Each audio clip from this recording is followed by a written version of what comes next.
Setelah mengajukan surat pengunduran diri atau resign, seorang karyawan tidak otomatis putus hubungan kerjanya dengan perusahaan. Pada saat itu juga, pemutusan hubungan kerja itu baru berlaku efektif 30 hari setelah diajukan surat pengunduran diri atau yang biasanya kita kenal dengan one month notice. Pertanyaannya, dalam rentang waktu 30 hari masa tunggu itu, bagaimana dengan status karyawan? Apakah dia masih berstatus karyawan, setengah karyawan? Apakah harus full masuk kerja dan melakukan pekerjaan? Dan bagaimana dengan gajinya? Apakah masih tetap dibayar gajinya oleh perusahaan? Kita akan membahasnya di video ini, tapi sebelumnya seperti biasa ngopi dulu sob.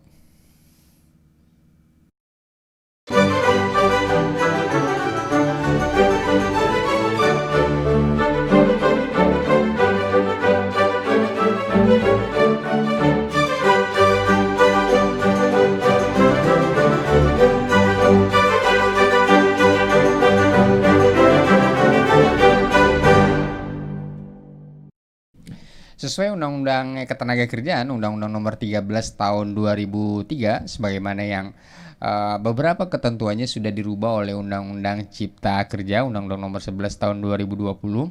Ketentuan mengenai pengunduran diri karyawan dari perusahaannya ini diatur di dalam pasal 154A ayat 1, khususnya huruf I. Di sana ditentukan bahwa sebuah pemutusan hubungan kerja (PHK) bisa terjadi karena karyawan mengundurkan diri atas kemauannya sendiri. Biasanya kalau kita mendengar istilah PHK kan itu kesannya dilakukan oleh perusahaan aja ya.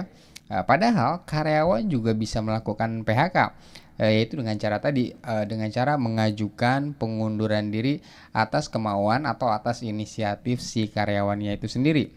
Jadi PHK itu bisa ada dua ya, ada yang atas inisiatif perusahaan, ini PHK yang umumnya sering kita dengar atau yang sering terjadi, atau ada juga yang inisiatifnya dari karyawan.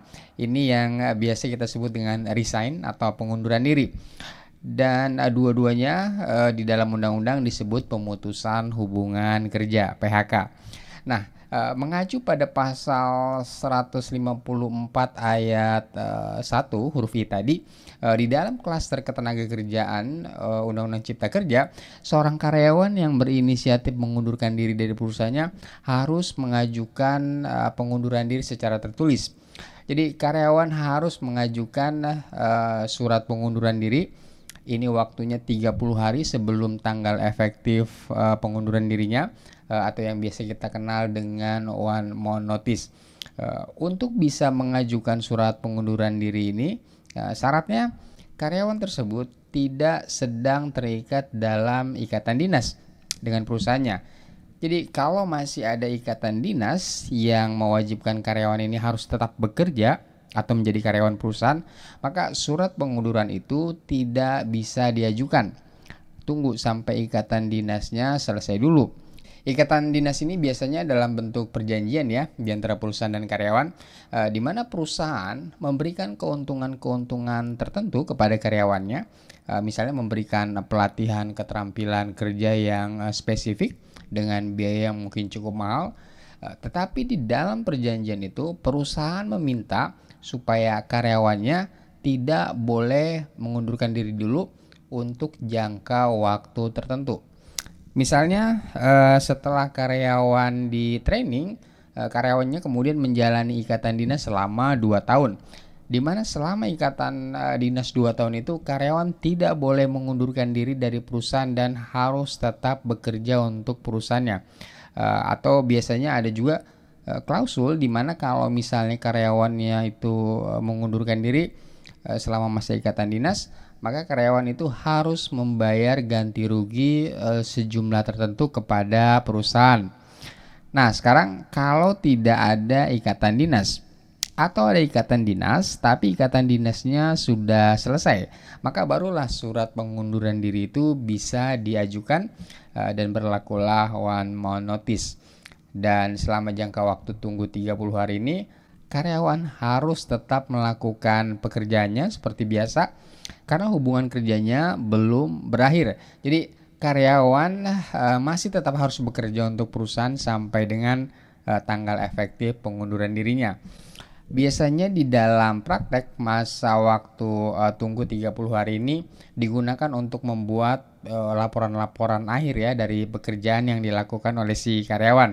Sekaligus mungkin melakukan persiapan-persiapan sekaligus handling over pekerjaan dari karyawan yang resign ini ke karyawan baru yang akan menggantikan jabatannya di perusahaan. Oh ya, selama masa tunggu 30 hari ini di mana karyawan masih tetap berkewajiban melaksanakan pekerjaannya, karyawan juga masih berhak mendapatkan upah atau gajinya seperti biasa dan hak-hak lainnya, misalnya cuti tahunan atau hak-hak lainnya yang ada di peraturan perusahaan. Jadi hak dan kewajiban karyawan ini masih berlaku seperti biasa sampai habisnya masa tunggu 30 hari tadi.